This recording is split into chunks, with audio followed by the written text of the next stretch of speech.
Hi everyone, it's Laura, and today I'm here to talk to you about Ink Blood Sister Scribe. So I've seen this come up in a few other videos that people have really enjoyed this book, and so I was very eager when I saw it at the used bookstore to give it a shot. And I swear in some cases, I'm pretty good about remembering book plots after I've read them.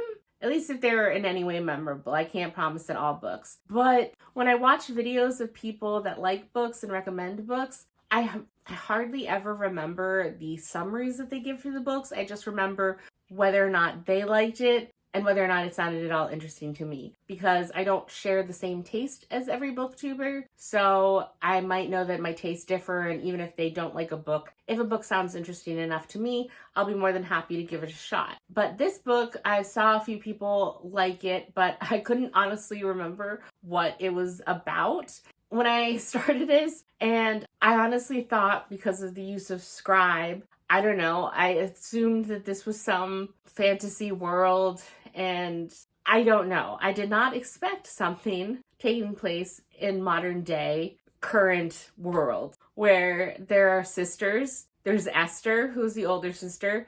She's working on the base in Antarctica as an electrician. And Joanna, she's living in the house in Vermont that she grew up in after her father's death. And I just was not expecting that. So basically, Joanna and Esther, they grow up in a family where they have accumulated a collection of magical books that have power, and they don't know a lot about them. They don't know how these books are created. They don't know who created them. They have books that are several hundred years old, and a lot of the books seem to have a certain magical charge, almost like a battery. And so there are some books that they have that are basically kind of like dead batteries where they can't be used. And it's a very, very interesting magic system in here that they have. And it's interesting because I feel it's very realistic what Joanna's family has been able to accumulate over the generations, basically, of their knowledge and how piecemeal it is. And her father passed away before the start of this book, and it appears that one of the books killed him. And she doesn't know why, she doesn't know how, she doesn't understand how her father didn't know that the book was dangerous in that way. And she had been basically training for most of her life to take over guardianship, curatorship of this collection from her father. And the book that she found him in their driveway dead with is a book she'd never seen. So she didn't understand. There was just a lot of questions. And she is both mad at her sister Esther because when her sister turned 18, she basically left in the middle of the night and has never been back home since, and has been moving around a lot and rarely contacts them. And basically the only way that she is consistent is that she sends a new postcard every month. And Joanna has never understood that and has slight abandonment issues from it. And when their father dies and Esther doesn't come home for the funeral, they kind of have gone no contact. Esther still sends the postcards, but Joanna hasn't talked to her in a while. And it turns out they're really only half sisters because Esther's mother died when Esther was a baby, and their father remarried Cecily, who is Joanna's mother, but raised Esther from a very, very young age. So Esther considers Cecily her mom, and they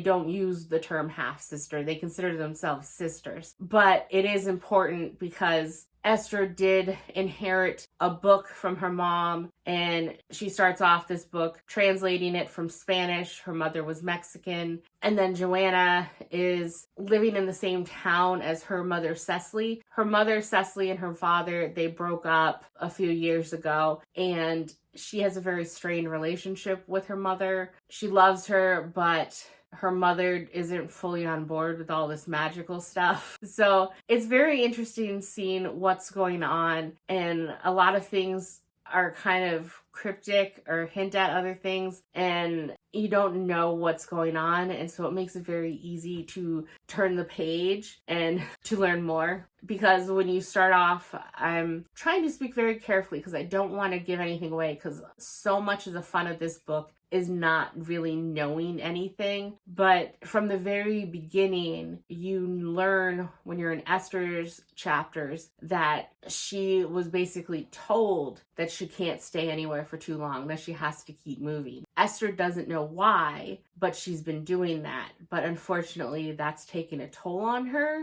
So that's a big mystery that's just hanging over your head with like, well, what's going on with Esther? Why did she have to keep moving? And so there's so many questions that you want answered. And then unexpectedly in chapter 5, you're introduced to a new perspective from Nicholas, who is over in the UK. And he seems to be at a gathering of people that is doing something with magic, reading from a book, so a magical book. Because you learn most of the lore of their family from Joanna's perspective. She seemed to think that their family was special and almost an isolated event. So when you see that at the very beginning, when you meet Nicholas, you become aware that apparently there are other people that are aware of magic. And so you learn more about magic from what Nicholas knows, but you don't know how Nicholas is going to come into play in the grander picture with what's happening with the sisters.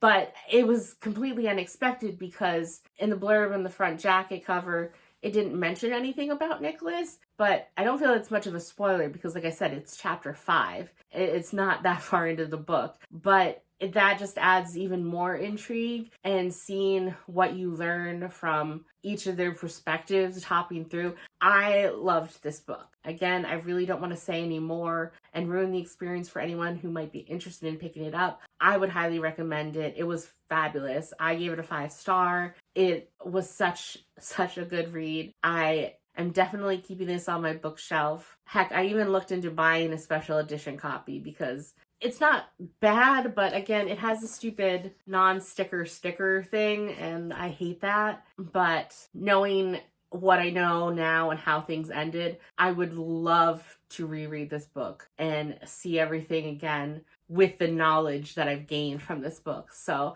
I would highly recommend this book if that sounds at all interesting. If you're willing to basically jump in and not knowing a lot, it is worth the ride, at least in my opinion. So again, 5 stars.